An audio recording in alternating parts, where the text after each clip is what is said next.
I didn't catch my wife cheating in bed. I caught it in her silence. And that silence forced me to make the hardest decision of my life.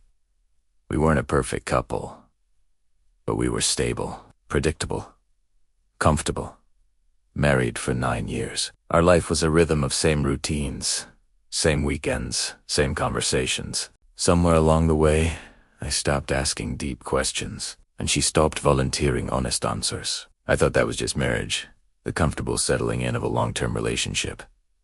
I told myself that the quiet was peace, not a warning sign. It's funny how easily we can mistake complacency for contentment. Our home was our fortress, but I didn't realize the walls were getting thicker between us, not just around us. I was living in a story I wrote for myself, and I was about to find out she was living in a completely different one. The first crack in that story appeared on a Tuesday. One night, she came home late, not unusually late, just late enough to feel different. There was a subtle shift in her energy, a distance that wasn't physical. She placed her phone screen down on the kitchen counter, a small, almost insignificant act. But that small act stayed in my head longer than it should have. It was a gesture I'd never seen her make before. Later that night, in the familiar quiet of our bedroom, I reached out for her. She pulled away. It wasn't a flinch, but a slow, deliberate retreat. And for the first time in our 9 years together, I felt married but completely and utterly alone. That feeling was colder than any argument we'd ever had. Days later, her phone buzzed on the nightstand while she was in the shower. I didn't want to look. Every instinct screamed at me to turn away, to respect her privacy, to pretend I didn't see it. But my eyes betrayed me. They read the name on the screen before my brain could stop them. I won't say his name. It doesn't matter. What wasn't he? The message itself. It was how familiar the name felt, how it seemed to belong on her screen. It wasn't a shock.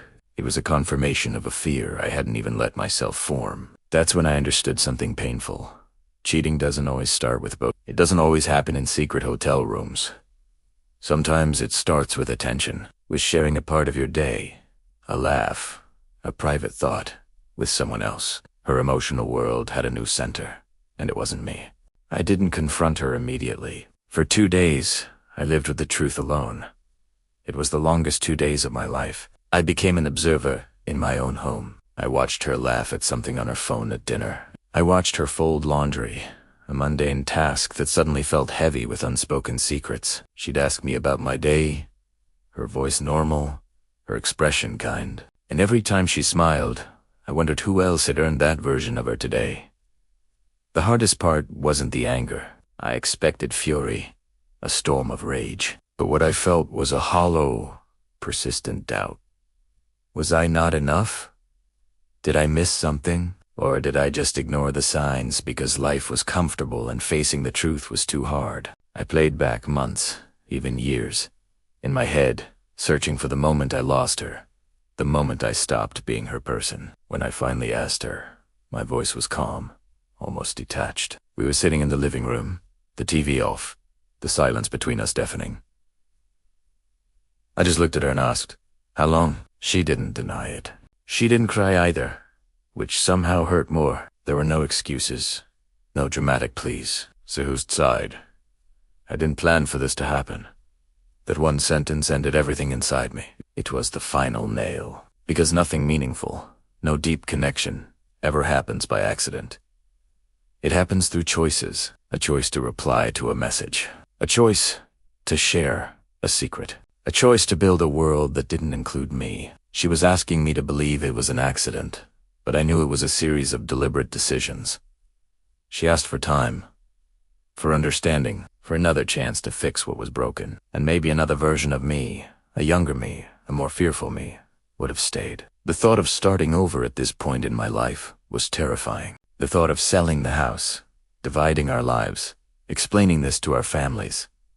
It was overwhelming. But that night, as I sat there looking at the woman I thought I knew, I realized something critical. If I stayed out of fear of being alone, out of fear of starting over, I would lose myself permanently. I would be signing up for a life of doubt, of checking phones, of wondering.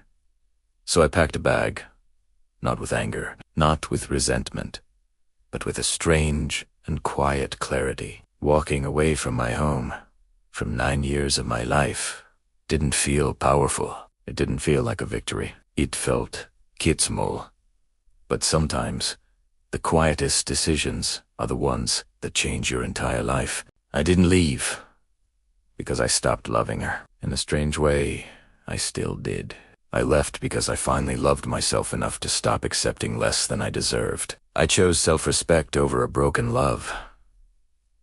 It's a lonely path, but it's mine. If you were in my place, would you have stayed or walked Hawaii? Tell me in the comments.